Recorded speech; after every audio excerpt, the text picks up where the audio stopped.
OK，今集咧，我哋就開始睇咧耶利米書第3章嘅6至10節啦。呢度嘅主要嘅信息就係猶大的罪比以色列的罪更大。而我哋睇到咧，就係咧猶大咧係咧冇好好咁樣學習到咧，因為當我哋要回顧翻721 BC 嘅嗰個時刻咧，當咧亞述嚟攻打以色列，當其時嘅主要嘅先知咧就係以賽亞啦。咁我哋之前睇以賽亞書，我哋睇到啦，佢點樣去警告，借神藉着以賽亞咧就向以色列說話。所以啊，當其時所有嘅警告，所有嘅說話咧。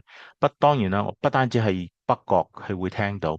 咧南國猶大嘅，佢哋都係好清楚，都係聽到神嘅信息。所以咧，佢哋咧正正就係咧，誒可以講緊嗱，sitting on the front row seat 啦，喺住第一前排咁樣去觀看整件事情嘅發生。佢哋都好清楚嘅見到咧北國啦，佢哋嘅誒，佢哋嘅。佢哋嘅拜偶像啦，佢哋嘅淫蕩啦，因為正正就係呢個啦，神就係用呢個淫婦嘅言語啦，嘅字眼啦，嚟去描述咧以色列佢哋嘅犯罪，佢哋嘅背叛神嗱，所以啦，當我哋睇到就係話啦，猶大係非常咧清楚咧以色列嘅罪。非常清楚咧，就係佢哋被神嘅審判係嚟自於因為佢哋嘅持續嘅淫蕩，所以啦，應該嘅猶大係學會學識到，但係當我哋去繼續睇事情嘅發展之咧，係猶大係咧係沒有去悔改，佢哋睇到件事情嘅，佢真係學唔懂啦嗱。但係啦，所以喺呢一段呢幾節經文嘅當中裏面，我哋睇到咧，神咧首先咧佢就問耶利米，就話你睇到咩嘢？而呢個佢咪同耶利米咁樣講嘅，不單止係耶利米去睇到，更重要嘅就係佢可以學到，去明白出什麼神嘅心意喺當中裏面啦。所以神亦都藉着佢嘅再一次去。去說出啊佢嘅心嘅渴慕，就係佢嘅子民轉回翻去嗰度啦。而亦都真係藉着呢個咧，就開始去使用耶利米去警告猶大，就係話啦，呢啲你睇見以色列北國嘅，你睇見啊佢哋嘅神點樣去警告佢，你亦都睇到啦，神終極嘅點樣去審判佢嘅時候咧，今天啊猶大啊，你唔好以為你要學會，你唔好以為啊你唔會，因為你有聖殿喺耶路撒冷裏面，因為你有約櫃喺耶路撒冷裏面嘅，呢一神就唔會嚟審判你。正正咁樣嘅時候咧，若然你唔悔改，轉回向神嘅時候，轉回到神嗰度嗱，神嘅管教必然地咧都會臨到你身上有大，所以我哋要去睇咧，就係啦，神去說嘅時候咧，應該猶大咧係好清楚，非常清楚，但而咧應該咧應該按照神嘅呼籲啦，佢哋去認罪悔改轉回向神。但係我哋睇到事情嘅發展咧，就係猶大咧就係無視啦神啲警告，無視啦神喺佢哋眼前點樣去管教以色列嘅，完全咧佢哋咧就無視了啦。所以終極嘅我哋都見到猶大都去咧面對咧同樣嘅管教審判喺586 BC 年嗰度啦。但係啦，今天嘅當我哋去睇呢啲經文嘅時候咧，亦都讓我哋咧學習，讓我哋去睇到哦，神嘅領導係咁樣嘅。亦都我哋明白啦，神係昔日、今日、永遠都係一樣嘅時候啦。佢點樣去嘅憐憫啊，同埋佢嘅管教點樣臨到以色列嘅身上，都會同樣嘅準則都會去看待猶大嗱，所以亦都都面對佢嘅經歷去管教嗱，所以讓我哋去學習啊！我哋唔好無視神呢一個教導咧，就係我哋學習就係話，尤其是我哋睇到今天現代嘅以色列啦，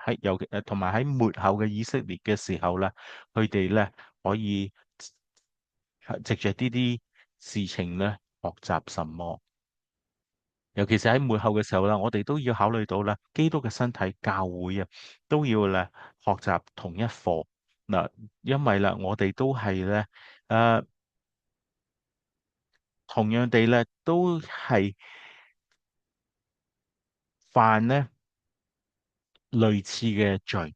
都需要悔改。所以點解我哋睇到主耶穌喺啟示錄啦，去發七信俾七教會嘅時候啦，喺啟示錄2章3章嗰度啦，主耶穌係呼籲嘅教會咧轉向翻，認罪悔改，從佢嘅immorality 啦，淫亂嘅當中，從佢哋嘅拜偶像當中要悔改，要咧轉向翻神啊！要火熱去翻向神啊！所以以色列末後嘅教會都要啊，大家都要咧喺呢啲當中裏面學習神嘅領導，學習神嘅熱情點樣去咧呼喚轉 to correct 管教佢嘅子民啦。第六、第七節啦，我哋睇到啦，約西亞王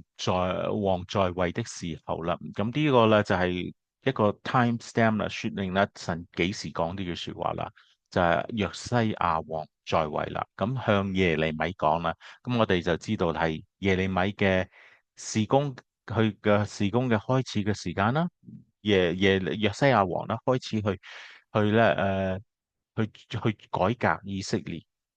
將呢啲拜偶像啊，呢啲淫蕩嘅事情咧，係一一都要拎走啊，從社會中嘅拎走啊。正正就係呢個時刻啦，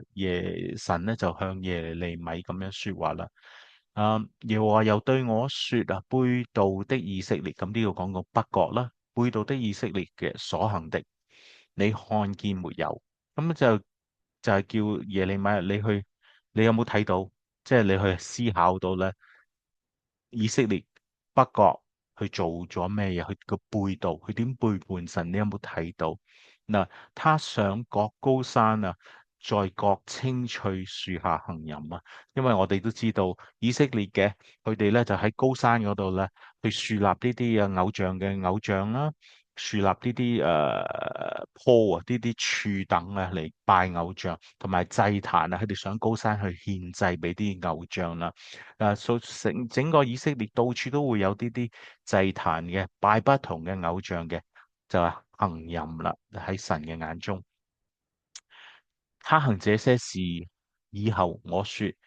他必歸向我。所以咧，呢度神亦都講啦，就算佢就係講緊北國以色列啦，佢哋咁樣做啦，佢哋咁樣行淫啊，咁樣背叛神嘅時候啦，神仍然話他必歸向我。佢哋一定要咧轉回翻向我啦。咁呢度講到咧，就係咧神咧嗰個渴慕啊，就算佢嘅子民幾叛逆啊，神嘅。佢個中心，佢個渴慕都係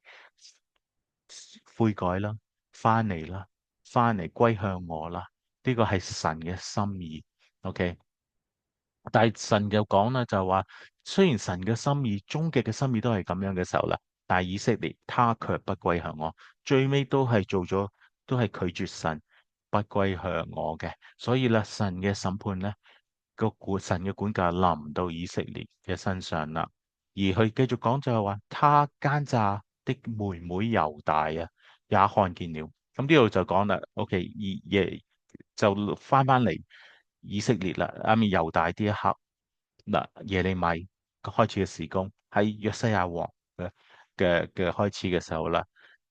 就係講緊啦，就係開始去斥責猶大，因為話你過往呢啲所有嘅嘢嘅原因過程 warning，即係啲警告啊，終極度管教啦，你一一都看見到啦，但係啦，你點解你仍啲猶大啊？點解你仍然係奸詐咧？你點解唔悔改咧？你係奸詐嘅妹妹。OK，第八節第九節啦，背道的以色列行淫，我為這緣故給他休書休他啦。咁呢個就係管教啦，就係話當神啦，就係啦呢個休書啦，我哋見到係一個係婚姻嗰個關係嘅當中去休書。咁我哋見到神就係視以色列啦為佢個新婦 betroth 啊，係佢咧嘅。許配咗俾神嘅個啦，咁而啦，你你不斷咁行淫嘅時候，到咗一個階段啦，神啊都想你歸向我，歸向我，但係你不斷嘅拒絕，去到一個地步啦，神就給佢哋一個休書啦。呢個休書咧就嚟自於亞述，就將佢個保護嘅手啊拎起，神將佢個保護嘅手拎起，讓亞述咧嚟咧滅咗呢個北國嗱，擄咗啲猶太人咧翻咗去亞述啦。OK，我看見他奸詐的妹妹猶大還不懼怕，也去行淫。咁呢度就係斥責猶大就係話：你見到咁樣，你見到我俾以色列嘅休書嗱，你一一都好清楚，你看到，但係你一啲敬畏神都冇，一啲懼怕都冇嘅時候啦，繼續去咧犯你嘅罪，繼續去咧行淫，好似以色列嘅行淫一樣，你繼續做嗱。因以色列啦輕忽了他的淫亂啊，和石頭木頭行淫，地就被沾污了啦。咁呢度咧又稱翻猶大咧，又稱翻猶大咧係咧呢一個咧好似以色列一樣啦。已經撥埋落去啦，已經唔係北國一個，係整個以色列啦。北國、南國啦，都行淫啦。而今天嘅你猶大啦，你就好似翻以色列咁樣又就輕視咗啦。你自己嘅行淫所以你就沾污咗呢個地啦。所以我哋話啦，你啲神就警告猶大啊，你唔懼怕。而我哋可以明白得到啦，猶大嘅懼怕不懼怕咧，雖然佢哋大家都係行緊淫但係咧，佢由當其時嘅猶大咧，佢覺得自己同以色列即係北國嘅弟兄咧係有分別，因為佢哋啦有一部分人啦，尤其是宗教領袖啦，佢哋覺得就係話。因為耶路撒冷喺猶大嗰度，而耶路撒冷有聖殿，而聖殿裏面有約櫃，而約櫃嗰度咧就存在神嘅同在，所以佢哋覺得咧就係話，當其時猶大咧有一個概念咧就係話神咧，因為聖殿約櫃喺度嘅時候咧，神係唔會咧容許咧猶大被消滅，所以啦。佢哋繼續行淫，即係繼續拜偶像。佢哋忽視咗佢哋同神嘅關係。嗱，佢相信啦喺表面嘅，佢相信咧就係話有聖殿嘅喺呢度啦。所以啦，正正就係嚟到呢度咧，神咧喺586年 B.C. 咧就讓巴比倫咧去滅咗，去摧毀咗聖殿啦，讓佢哋咧完全明白啦。尤其是聖殿咧，都係表面嘅，最重要就係神嘅同在。OK，聖殿嘅係裏面有約櫃，約櫃係嗱，甚至約櫃都唔係最重要嘅，最重要係神嘅同在，個 Shekinah Glory 喺嘅當中裏面。所以啦，我哋啦要明白得到或者學習得到啦，神咧係充滿憐憫嘅，OK，甚至呢啲管教咧都係咧希望咧佢哋咧係充滿晒機會啊，係佢哋有充足嘅機會去認罪悔改，轉向翻神，但係咧人係選擇係反叛，OK，所以佢哋冇咁樣嘅。所以啦。以色列咧係一個。我哋可以講係一層搭一層搭一層搭一層嘅。當我哋睇以色列嗰個咧，就係咧就係佢嗰個持續嘅行淫，持續嘅拒絕神，持續嘅拒絕悔改，終極嘅都會面到神嘅管教嗱。咁而嚟到猶大嘅，點解猶大係會更大咧？去加多咗一樣嘢，去忽視神嘅，去見到明明見到。咧，但係佢唔懼怕，而佢個不懼怕嚟個來源係咩咧？因為佢哋唔認識神，唔認識真正嘅，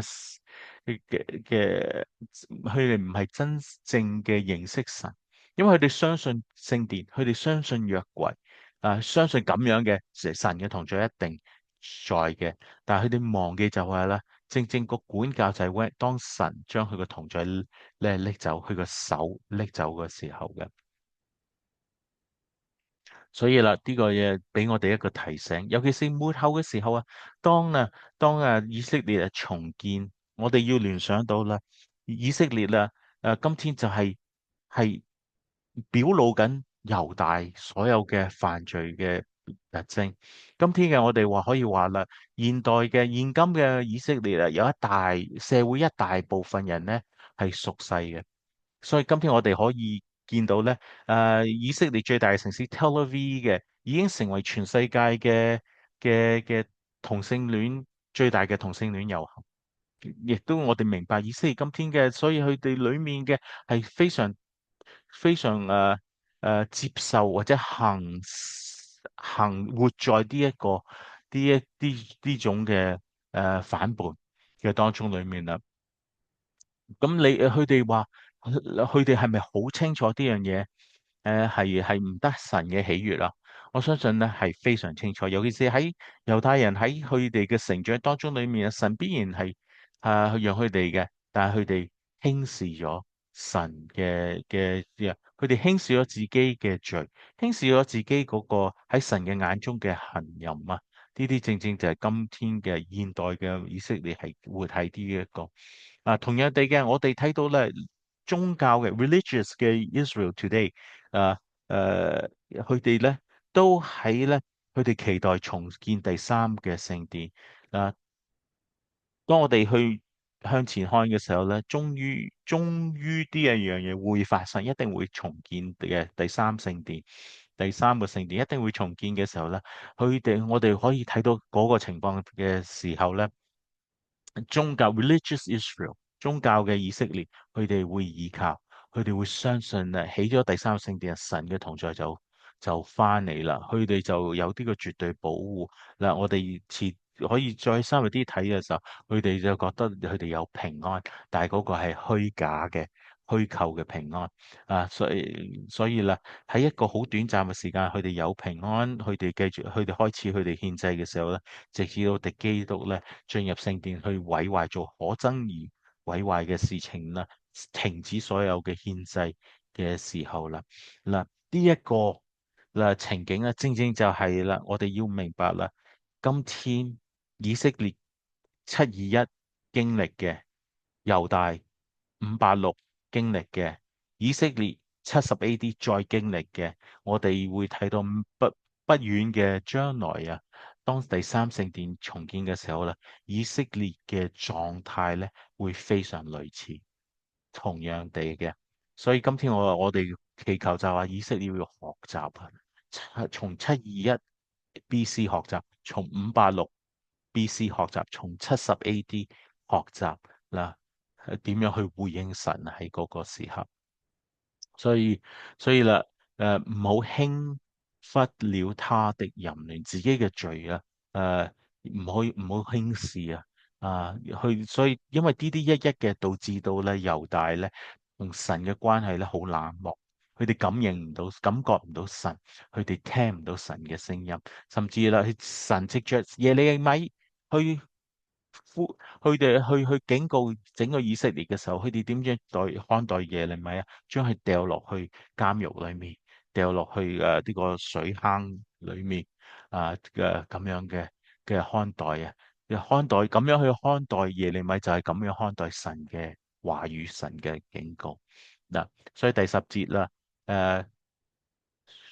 唯有這一切的事啊，他奸詐的妹妹猶大還不一心歸向我，不過是假意歸我。這是耶和華說的。佢假意歸去嘅時候咧，就係話佢哋猶大咧，繼續去當其時啦，繼續有聖殿啊嘛，繼續啦就係去贖罪獻祭啊，繼續做嘅獻祭感謝Thanksgiving offering 啊，呢啲一一嘅獻祭，繼續將神，佢相信啊，嗱，佢哋敬拜神，好似同等去敬拜偶像一樣嘅方式、心態，所以神就話啦，你喺約西亞王啊話要取消晒，要拎走晒所有呢啲偶像、啲祭壇嘅時候啊，可能啲人啊仍然喺屋企裏面拜嗰啲偶像。甚至咁樣嘅時候啦，佢哋啦開始啦，佢哋去獻祭翻俾神嘅時候，去帶着拜偶像嘅心嗱嚟做翻啲表面嘅嘢，就係獻祭啦，就係神稱呢啲為係假意歸我咁樣嘅時候啦，所以咧我哋要學習，要啦唔好今天就算我哋睇到第三聖殿重建嘅時候咧，以色列可以重新獻祭嘅時候咧。都好有可能就係一個假意嘅歸向神嗱，而咧神啊終極咧就會咧，而佢嘅管教、佢嘅審判會來臨啦。啲課程咧係以色列同埋基督嘅身體都需要學習嘅。